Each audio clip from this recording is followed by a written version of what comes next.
انت ما تبي تعلمني وش اللي مضيق صدرك؟ ما فيني شيء. ما في الا هذا. ما في شيء، بس انا شيء مو موضوع خاص يعني. ليش حتروح فيها؟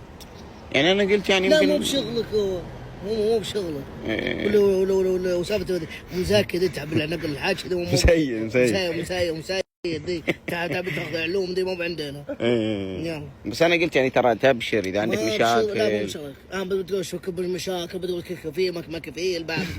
لا ما والله لا. يلا مشينا ابو حمزه. يلا يا بيه. يلا بس يا حبذا انا ودي امر اشوف بيت الانسه. اشوف هذا طله بس بسيطه بعدين نروح المطعم. يلا يا بيه اتفضل يا بيه. حبيبي تفضل معاي تفضل معاي ولا هذا. يلا تفضل. يلا يا بيه. بس كشخه. انت ما خدتش بالك من الحته الحمراء الجديده دي؟ تشكيل اهو، يوم ابيض بعدين ويوم بقول لك شغله.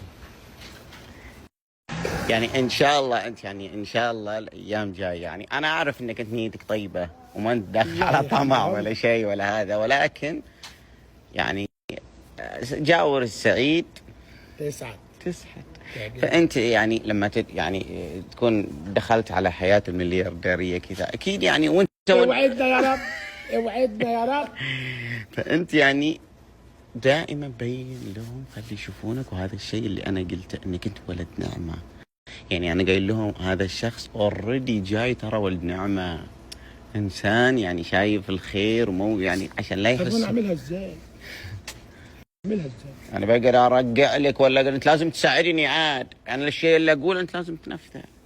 فهمت علي؟ فهمت علي. وبعدين احنا نرجع نقول لك احنا شنو؟ لوح السناره واسحب وديها. تفضل يا ولد اسد. اركب. سميكات يا وليد.